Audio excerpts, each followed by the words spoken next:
Olá, vamos dar início agora à leitura do livro Despertar do Haroldo Dutra Dias, que tem como subtítulo Nossos Desafios na Transição Planetária.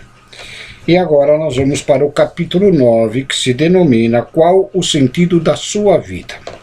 Em destaque no início, o que faz de nós, seres humanos, a única espécie capaz de se alienar? Então, começando este capítulo, qual o sentido da sua vida? Neste capítulo, faremos reflexão acerca do sentido espiritual da vida.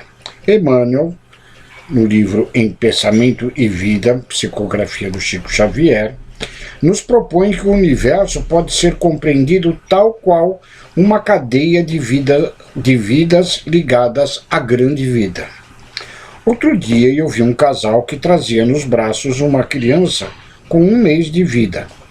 E olhando para a fragilidade daquele bebê, eu pude perceber que nós, da espécie humana, somos os bebês mais frágeis da natureza. Aquela criancinha, caso fosse deixada ao sabor da natureza, não sobreviveria nem por 4 horas. A dependência de um bebê nos revela um fato extraordinário da existência humana. Nós somente nos tornamos seres humanos em razão da assistência, da convivência e da participação de outros seres humanos em nossas vidas. Ao contemplar aquele bebê, eu pude notar a força das palavras de Emmanuel quando nos ensina que a vida está encaixada em uma cadeia de vidas. Muitos pesquisadores já divulgaram o fato que se repete ao longo do século. Crianças que, por motivos desconhecidos, se desprendem de suas famílias e acabam vivendo em companhia de animais. Quando encontradas, apresentavam problemas de linguagem e de comportamento. Existem etapas de aprendizado e se em determinado tempo não aprendermos algumas coisas, depois há uma dificuldade gigantesca para que esse aprendizado se faça e a linguagem é uma delas. Uma dessas crianças inspirou o filme Mowgli, o Menino Lobo. No filme, o protagonista não conseguia andar sobre as 2 pernas, ainda andava como se fosse um lobo ou um urso.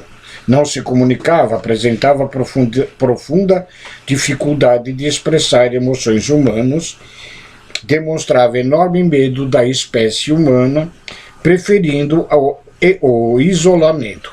Portanto, aquela criança que no momento crítico do seu desenvolvimento psicológico e físico esteve em contato com animais havia assimilado o estilo de vida delas. Quando nós observamos uma criança em seu processo de aprender a andar e a falar, é que nos damos conta de que se não fosse a presença de outros seres humanos, nós regrediríamos ao nosso passado espiritual evolutivo e resgataríamos a nossa memória animal. É, portanto, uma cadeia de vidas que nos sustenta. Nossos pais, nosso núcleo familiar de convivência nos primeiros anos de vida, nossas interações na escola, na comunidade em que vivemos e ambientes de espiritualidade e de religiosidade. São essas interações que estimulam não somente a nossa humanidade, mas a nossa espiritualidade. Mas é preciso avançar e reconhecer com Emmanuel que toda esta cadeia de vida humana está ligada de modo extraordinário à grande vida que é Deus. Deus, a inteligência suprema e o amor infinito da criação é quem sustenta toda essa teia de vida no universo infinito. É importante que a nossa reflexão sobre a vida parta deste princípio. O que faz de nós, seres humanos, a única espécie capaz de se alienar? Por que nenhuma outra espécie sofre crise de identidade? E agora em destaque. Somente o ser humano consegue fazer um mergulho em tão profundo deslocamento a ponto de não sentir a presença de Deus e perder o sentido da vida. E agora um subtítulo neste capítulo. Vida no sentido de circunstâncias externas e vida no sentido de experiência subjetiva. Nós nos lembramos de uma fala de Emmanuel, entre aspas, tudo na criação existe. Até as pedras existem, mas viver é muito mais do que existir. Dirá Emmanuel, entre aspas, a vida é a experiência digna da imortalidade. Isso está contido no livro Palavras de Vida Eterna, Psicografia do Chico. Eu o convido a uma reflexão. Toda vez que nós abordamos o tema vida, é preciso fazer distinção entre vida no sentido de circunstância, de acontecimento externo, e vida no sentido de experiência subjetiva. Por exemplo, uma pessoa pode estar em um lugar paradisíaco, com um pôr do sol maravilhoso que induza ao agradável. Entretanto, essa pessoa pode estar em processo de tristeza, de solidão e de profundo desamparo. Como explicar essa desconexão? Por fora o maravilhoso ou indescritível, mas por que alguém em uma paisagem tão linda se desconecta tão profundamente do exterior para viver uma experiência de tristeza e de luto? Outro exemplo, você pode estar em um velório, onde tudo exteriormente induza a tristeza, mas embora sentindo saudade e vivendo o luto, internamente está em um processo de absoluta serenidade, resignação e confiança em Deus. Nem sempre aquilo que está em nossa intimidade está sincronizado com o que acontece fora. Pouquíssimas vezes podemos dizer a nossa experiência subjetiva acompanha o acontecimento externo. Todavia, nós podemos dizer para efeito didático que há uma vida externa e há uma vida interior. Há uma vida que acontece em nossa intimidade e há outra paralela que acontece fora de nós. E a grande experiência de estar vivo é, intimamente, a tentativa de sincronizar. A experiência nos diz isso. Contudo, em nenhuma fase de sua vida tudo vai estar bom. É raro. Se você não está com problema financeiro, está com problema de saúde. Se você não está com problema financeiro e nem de saúde, está com problema de relacionamento. Se o problema não é de relacionamento, é com a família. Mas caso você não esteja com problema algum, você certamente poderá estar com problema com você. A vida vai alternando circunstâncias desafiadoras, circunstâncias que instigam nossa inteligência, nosso equilíbrio emocional e nossa integridade psíquica.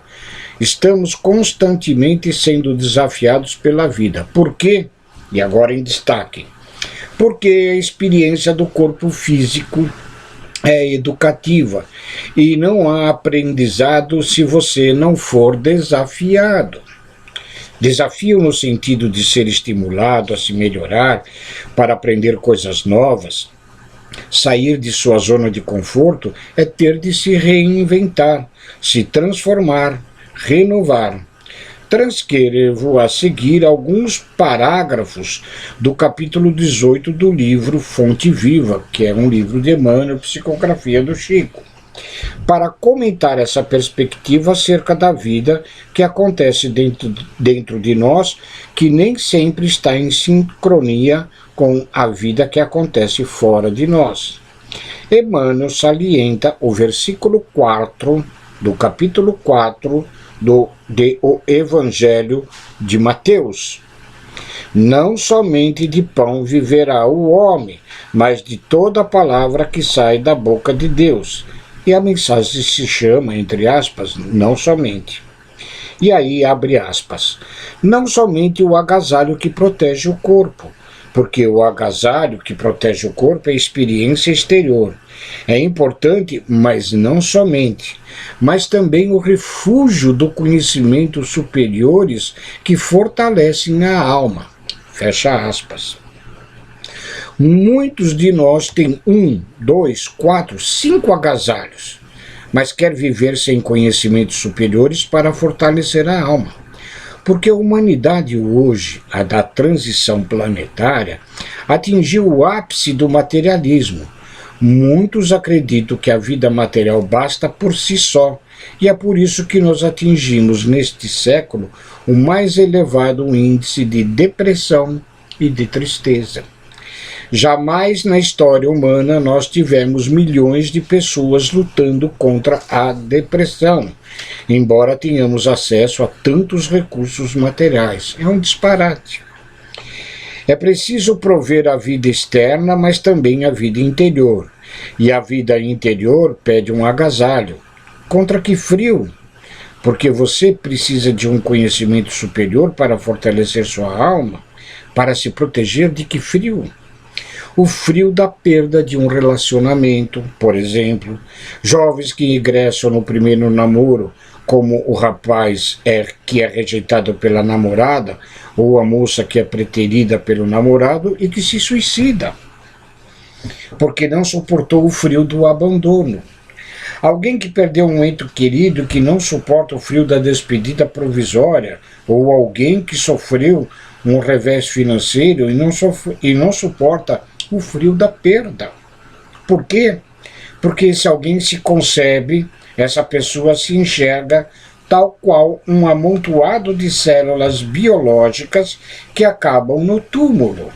Ela não possui conhecimentos superiores capazes de aquecer a alma. Nas palavras de Emmanuel, entre aspas, não só a beleza da máscara fisionômica, não apenas o botox, o fio para esticar, a plástica, o creme anti-ruga, abre aspas, mas igualmente a formosura e a nobreza de sentimentos, fecha aspas. Certa ocasião eu estava em Belo Horizonte e vi quando um casal bonito, ele vestido elegantemente e a esposa linda, entraram em um carro lindo e dentro do carro estavam filhos igualmente lindos. Naquele instante comecei a me sentir feio. O carro começou a sair da vaga e ao abrir o vidro, ela colocou a mão para fora e jogou um lixo no chão. Eu me senti bonito novamente, porque não basta a formosura do corpo, é preciso também a nobreza de sentimentos. A nossa vida interior precisa ser bela, nós precisamos cultivar formosura interna também. E essa formosura interna se reflete nas palavras que nós escolhemos, na maneira como nos comunicamos e nos expressamos, na maneira de que pedimos ou exigimos. Isso é formosura, é vida interior. Abre aspas. Não apenas a eugenia que aprimora os músculos, fecha aspas. Não somente a musculação para ficar com o corpo malhado, mas também a educação que aperfeiçoa as maneiras. Porque a pessoa pode apresentar um corpo esculpido, mas maneiras primitivas, gestos e comportamento grosseiros, o que reflete, claro, desequilíbrio entre vida exterior e a vida interior. Entre aspas, não somente a cirurgia que extirpa o defeito orgânico, mas igualmente o esforço próprio que anula o defeito íntimo. Hoje a medicina disponibiliza vários recursos para a remoção das imperfeições do corpo. Todavia, há somente um recurso para remover imperfeições da alma, a educação espiritual. E, infelizmente, isso não é ensinado nas escolas.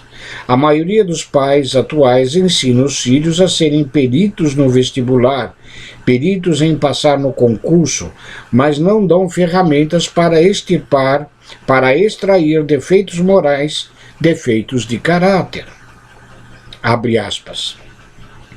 Não só o domicílio confortável para a vida física, mas também a casa invisível dos princípios edificantes em que o espírito se faça útil, estimado e respeitável. Fecha aspas.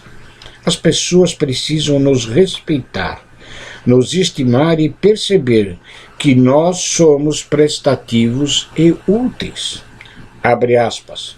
não somente os títulos honrosos que ilustram a personalidade transitória, mas igualmente as virtudes comprovadas na luta objetiva que enriquece a consciência eterna. Fecha aspas. Com certa frequência, nós nos perguntamos por que Deus permite a dor, o sofrimento, se nós somos uma cadeia de vidas ligadas à grande vida.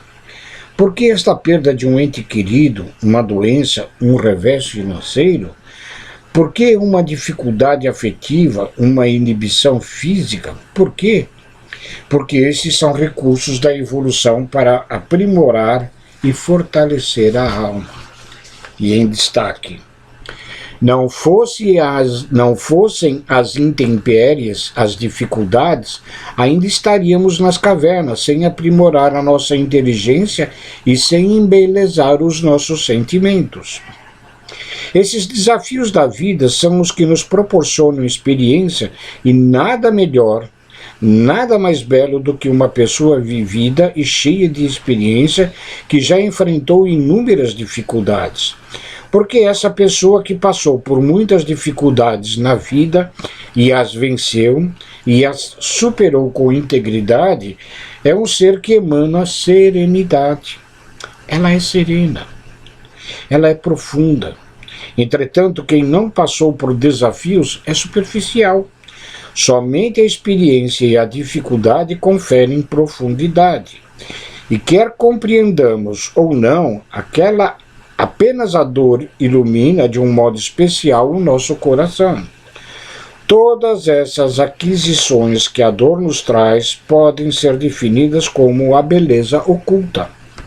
Há uma beleza oculta por trás das dificuldades. Alguns especialistas têm dito que a nossa sociedade pode ser conhecida como a sociedade do analgésico. Nós queremos poupar nossos seres amados de toda dor, de qualquer dificuldade, e isso representa um problema.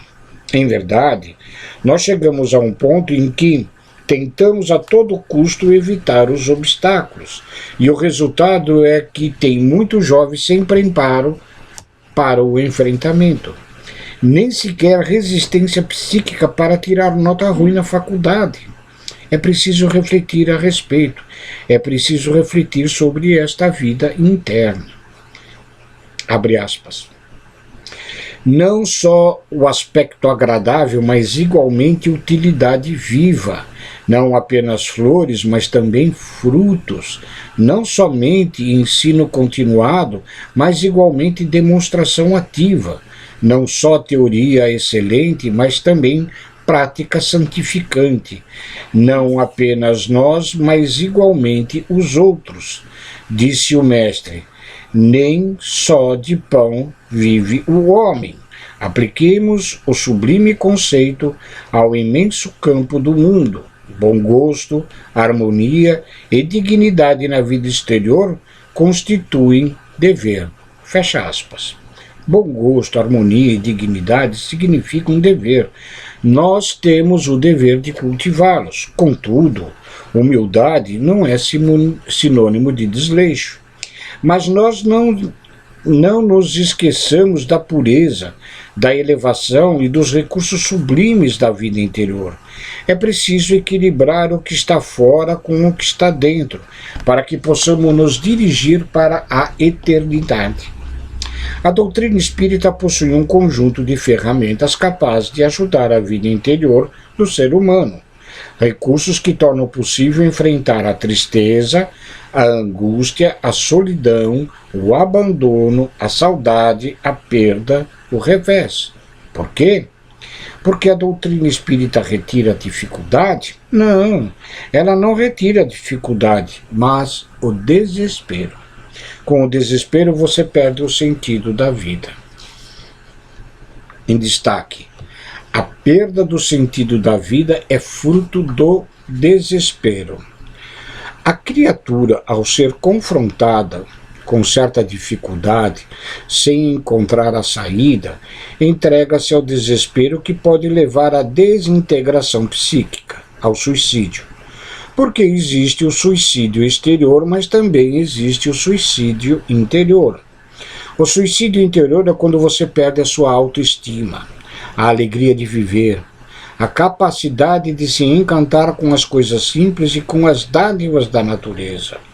Quando você passa as mais diversas situações e não é capaz de arrancar mais um sorriso do seu rosto, isso é suicídio. Quando você tem família, um lar com pessoas que o amam, e mesmo assim você não consegue se sentir feliz, enquanto há pessoas morando na rua, desempregados, sem assistência, sem ninguém, é também morte quando não somos mais capazes de sentir gratidão. Gratidão por estar vivo, gratidão por respirar, gratidão por nos movimentar. Eu me lembro de Jerônimo Mendonça, o gigante deitado. Certo dia, em uma entrevista, a repórter perguntou para ele: Jerônimo, o que é felicidade para você? Para mim, felicidade é poder virar na cama, porque já faz décadas que eu estou deitado e não consigo virar. Então isso é vida. Atentar não apenas para músculos fortes, mas também para o fortalecimento do espírito, para termos resistência moral nas intempéries. Na obra Amizade, uma obra de Meimei, psicografia de Chico, na mensagem intitulada Ora e Confia, psicografia do Chico, Meimei fala sobre as dificuldades da vida. Abre aspas. Se um dia te encontrares em situações tão difíceis, que a vida te pareça um cárcere sem portas, ora em silêncio e confia em Deus, esperando pela divina providência, porque Deus tem estradas onde o mundo não tem caminhos. É por isso que a tempestade pode rugir à noite, mas não existem forças na terra que impeçam a cada dia a chegada de novo amanhecer. Fecha aspas. Todos os dias, não importa o rigor da noite, jamais faltou um alvorecer, e nós aprendemos na doutrina espírita que nós somos espíritos imortais e que Deus renova constantemente a nossa vida. E em destaque, talvez agora você esteja na confusão da transformação, mas confie, porque virá o alvorecer e essa situação será superada. Por você, não apenas você faz parte de uma teia, para que a sua encarnação fosse possibilitada. Inúmeros espíritos tiveram que avalizar. Você está aqui acompanhado. Enquanto você vive no palco da vida, existe uma plateia, uma nuvem de testemunhas acompanhando. E por que eles não vêm para o palco? Porque ninguém pode viver a experiência por você. Os espíritos que nutrem afeição por você, seu espírito protetor, seus espíritos familiares, os seres da esfera superior que o apoiam, acompanham todos os detalhes de sua vida, mas eles não podem assumir o seu lugar. Eles não podem poupar você das provas ou arrancá-lo da expiação. Se fosse assim, o mundo não seria uma escola de espíritos. Todavia, eles podem se fazer presentes. A presença dos amigos espirituais nos momentos tormentosos da nossa existência é uma dádiva, uma vez que eles podem inspirar. Contudo, para que isso ocorra, é preciso serenidade, porque agitado, estressado, ninguém consegue ouvir o conselho e a orientação dos benfeitores espirituais. A serenidade é o silêncio da alma. Se você não fizer silêncio, não vai escutar Deus. Cultive a serenidade, a confiança, a paz, e você sentirá a presença. Você sentirá a intercessão e perceberá circunstâncias novas em sua vida. Atenção para os imprevistos.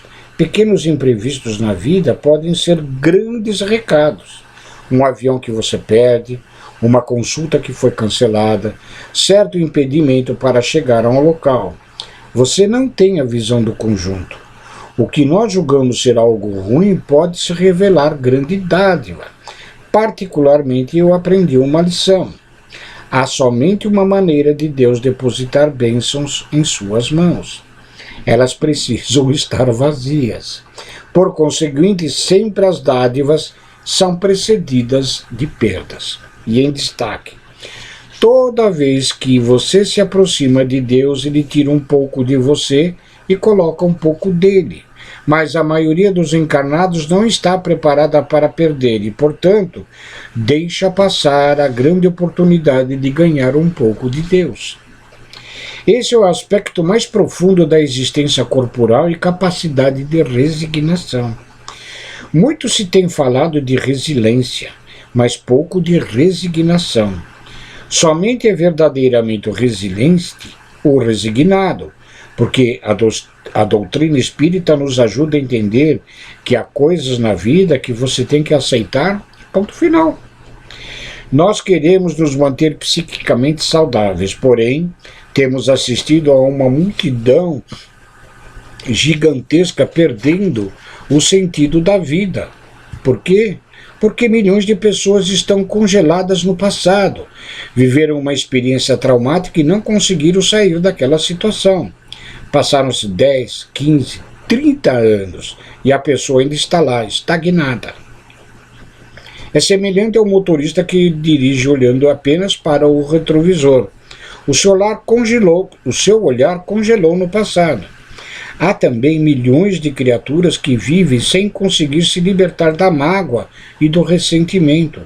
Elas não conseguem enxergar nada mais além daquele quadro em que foram ofendidas, agredidas, usurpadas. A mente delas é um ciclo contínuo de mágoa e ressentimento. Um espetáculo de bênção pode ser apresentado a elas. Amores que chegam, filhos que nascem, netos que se avizinham, oportunidades grandiosas, mas elas não abrem mão do sentimento de 1 milhão de anos atrás. Essas são posturas psíquicas da morte. São criaturas biologicamente vivas, mas psiquicamente mortas. Porque a vida tem uma característica que a define, e gostaria de explicar isso com um exemplo. Você já teve a oportunidade de reparar em uma criança aprendendo a andar? Ela se levanta, a perninha treme, ela dá um passo e começa a se desequilibrar. Dá outro passo e cai, com o rosto no chão, e chora. Em seguida, ela se acalma e tenta de novo. Nós, os adultos, não fazemos o mesmo porque perdemos a capacidade de confiar. Confiar possibilita viver uma experiência nova, independentemente da queda que se tenha experimentado. Esse é o grande ponto da vida, quando nós nos fechamos para a possibilidade do alvorecer. Trata-se da morte mais temível, ou seja, continuar biologicamente vivo, mas por dentro estar necrosando. Essa é a grande reflexão que a doutrina espírita nos propõe. E eu termino esse capítulo com um pensamento de Emmanuel no livro A Luz da Oração. É uma obra que tem diversos autores e psicografia do Chico. Abre aspas.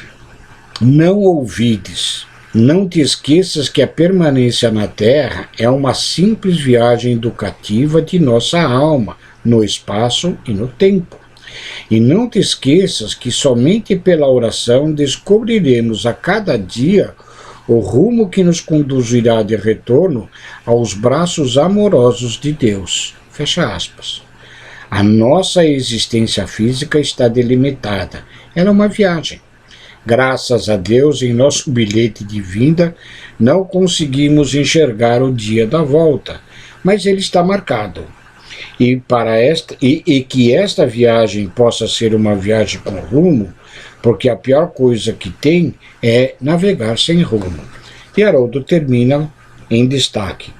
Não há motivo para perdermos o rumo, e se algum dia você se sentir assim, lembre-se de que há uma bússola poderosa dentro de você, e ela se chama oração. E assim termina este capítulo 9, e no próximo vídeo faremos o capítulo 10, cujo título é Educar Sentimentos. E no início, como sempre, Haroldo coloca: parte de nossa renovação pode ser feita somente pela dor. Educar sentimentos. Fiquem com Deus e muito obrigado.